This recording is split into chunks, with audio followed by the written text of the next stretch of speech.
Halo teman-teman, saya Niko Sultiani dari kelas 11D Sekolah SMA Negeri 1 Wonosari. Di sini saya akan menjelaskan tentang materi ekonomi yang berjudul permintaan dan penawaran uang. Di sini menurut saya permintaan dan penawaran uang itu sangat memang dibutuhkan untuk ekonomi rakyat maupun ekonomi individu. Lebih jelasnya simak video saya ya. Nah, teman-teman, jadi di sini saya akan membahas dulu tentang pengertian permintaan uang. Jadi, yang perlu teman-teman tahu bahwa permintaan uang adalah sejumlah uang yang ingin dipegang sebagai harta tunai. Jadi, pada dasarnya memiliki arti sebagai suatu keinginan masyarakat untuk mewujudkan bagian tertentu dari pendapatannya dalam bentuk uang kas, atau bisa pula diartikan sebagai kebutuhan masyarakat akan uang tunai.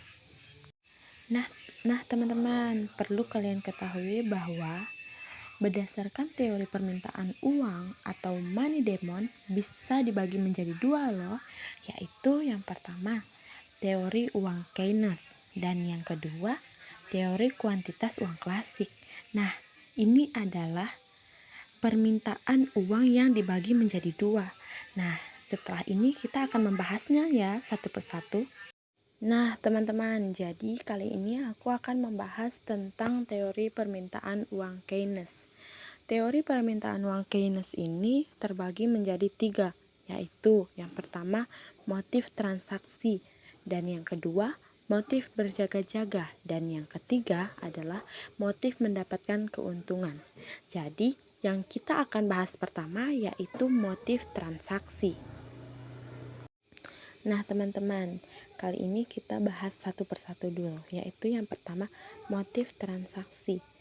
Nah, teman-teman bisa lihat pada gambar di samping yaitu contoh motif transaksi masyarakat.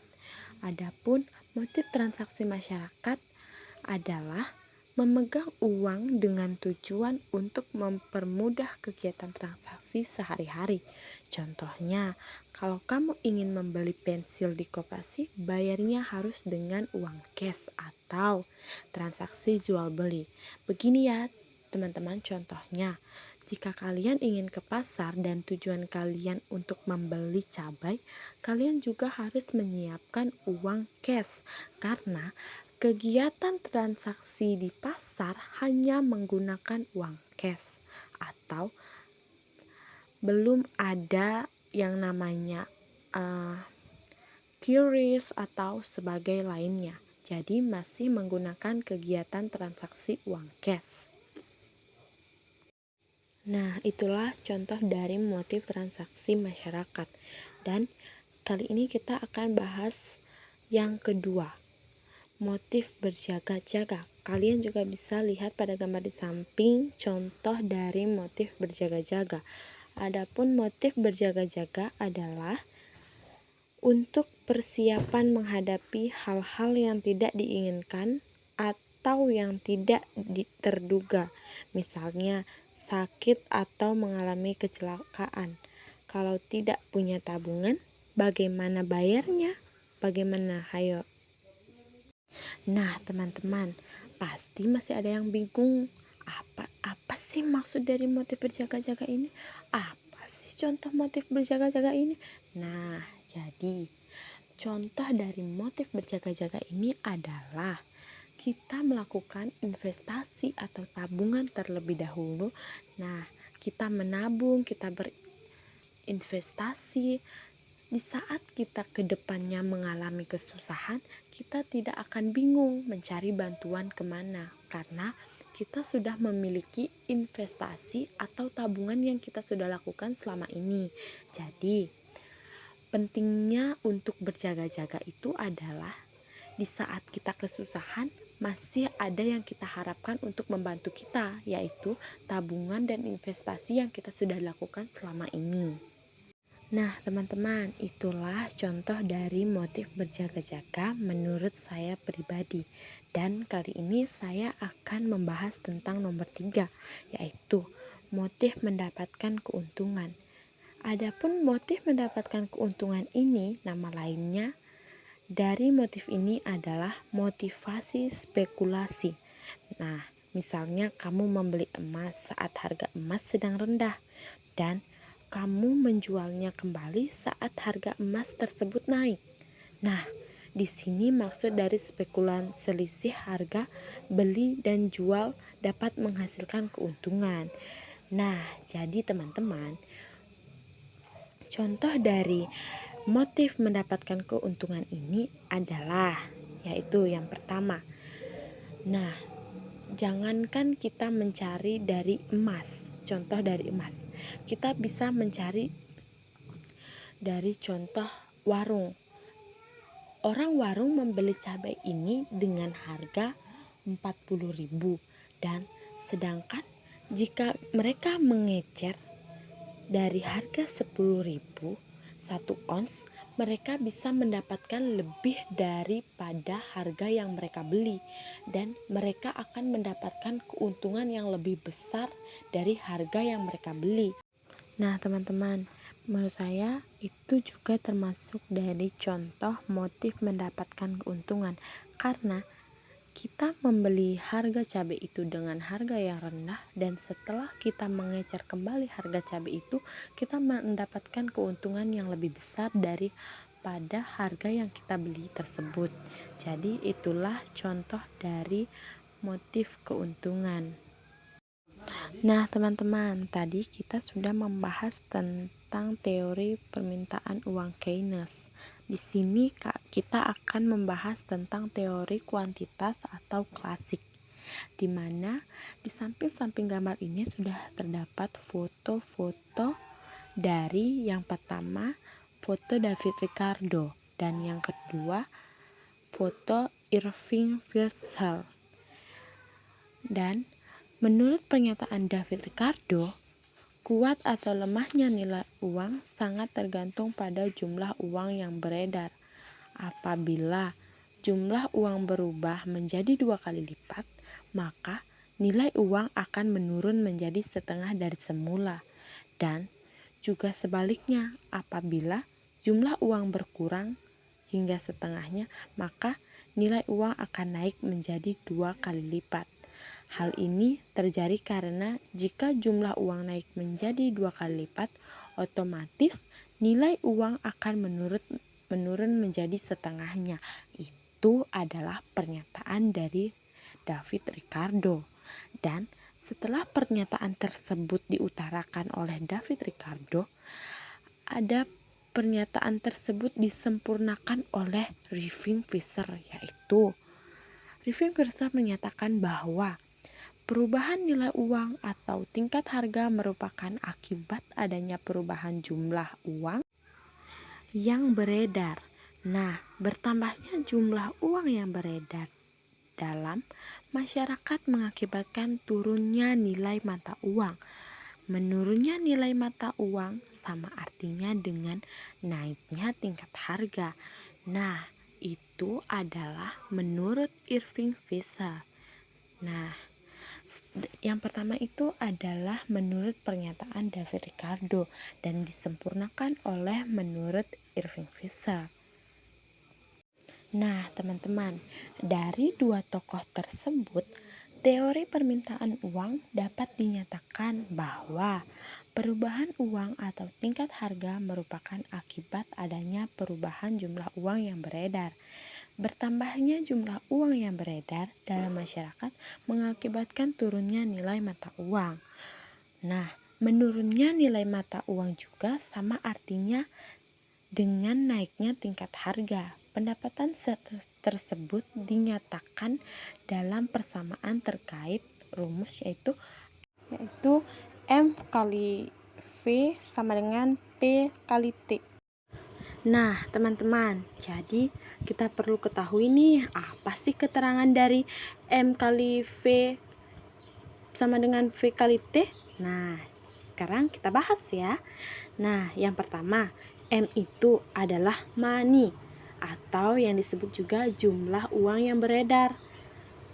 Nah, sedangkan V sama dengan velocity atau kecepatan peredaran uang.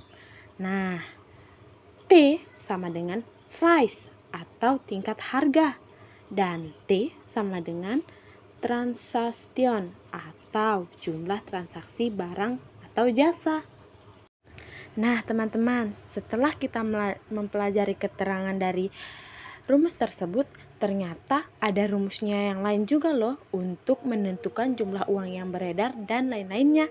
Nah, rumus yang pertama yaitu M sama dengan P kali T per V, yaitu rumus untuk mencari jumlah uang yang beredar. Nah, yang kedua yaitu V sama dengan P kali T per M. Nah, itu adalah rumus untuk mencari kecepatan peredaran uang. Nah, yang ketiga, P sama dengan M kali F per T sama dengan rumus mencari tingkat harga. Nah, yang terakhir yaitu T sama dengan M kali F per P, yaitu rumus transactions atau jumlah transaksi barang dan jasa. Nah, itulah tadi teman-teman. Nah, teman-teman, setelah kita tadi melewati dari keterangan M.F sama dengan P.T dan rumus-rumusnya, kita sekarang masuk pada faktor yang mempengaruhi permintaan uang. Nah, jadi faktor yang mempengaruhi permintaan uang yaitu yang pertama, 1. Kekayaan masyarakat, dan yang kedua, tingkat harga, yang ketiga, tersedia fasilitas kredit, yang keempat, sistem pembayaran yang berlaku, dan yang terakhir, kepastian tentang pendapatan yang diharapkan. Nah, jadi kita akan menjelaskan faktor yang mempengaruhi permintaan uang ini satu persatu. Nah, kita mulai membahasnya dari yang pertama, yaitu kekayaan masyarakat. Nah, teman-teman, jadi kita bahas dari yang nomor 1 dulu ya. Nah, nomor 1 itu adalah kekayaan masyarakat. Nah, pasti teman-teman ada yang bingung nih, apa sih kekayaan masyarakat itu? Bagaimana sih kekayaan masyarakat itu?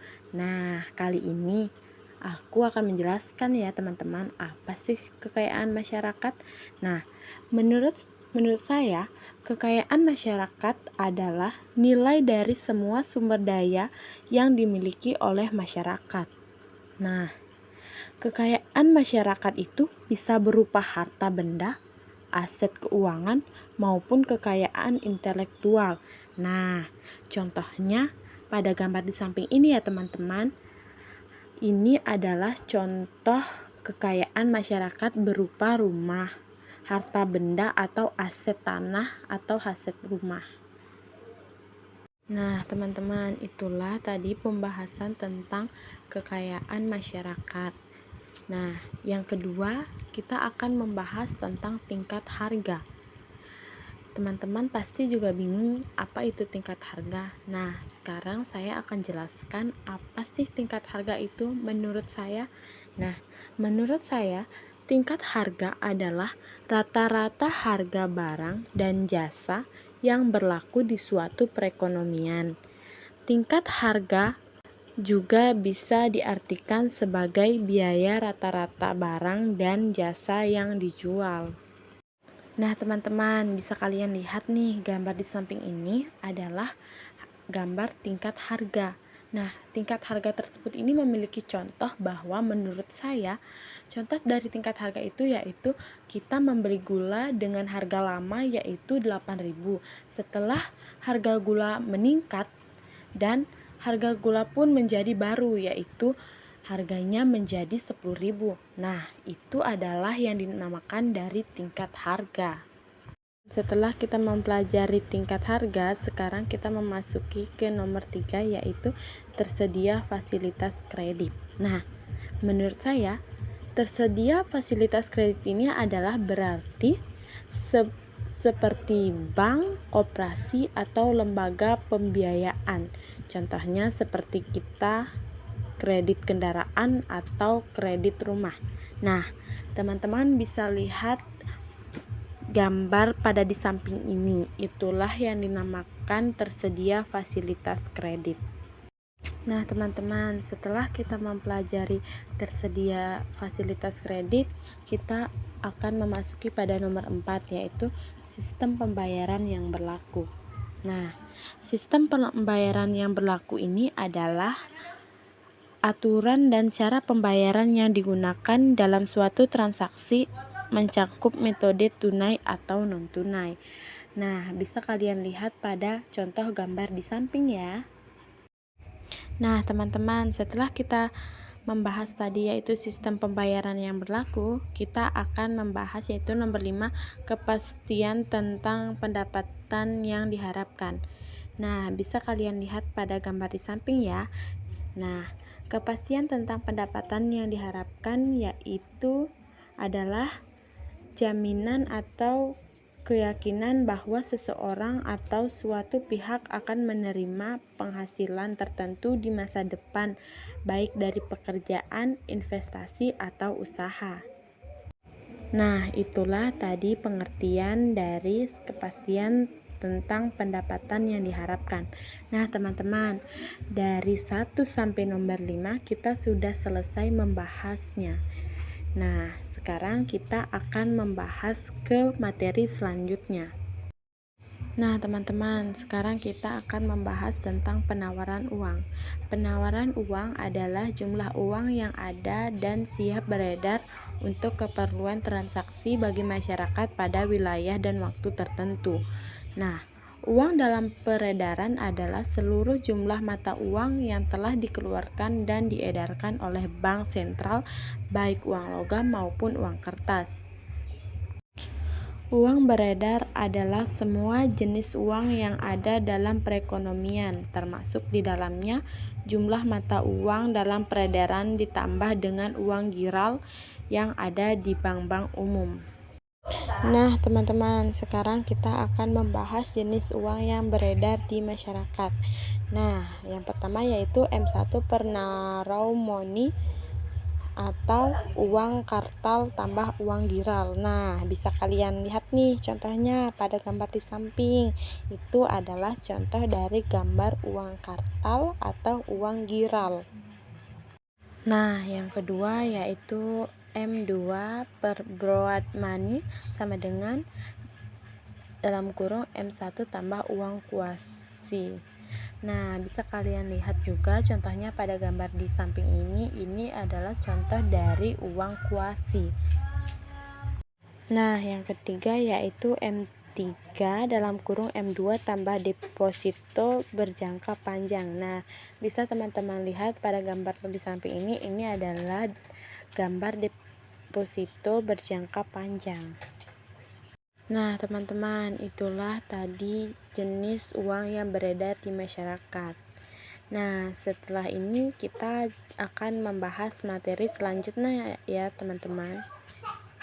Nah, teman-teman, sekarang kita akan mempelajari tentang faktor yang mempengaruhi penawaran uang. Yaitu ada 3, yaitu yang pertama kebijakan moneter, yang kedua pendapatan, dan yang ketiga nilai tukar uang. Nah, teman-teman bisa lihat pada gambar di layar ini adalah contoh dari faktor yang mempengaruhi penawaran uang.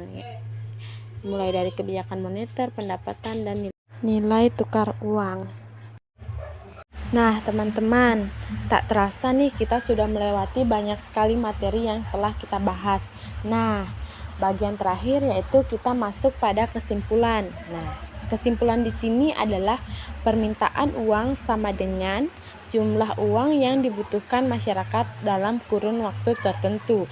Sedangkan penawaran uang sama dengan ketersediaan uang dalam kurun waktu tertentu.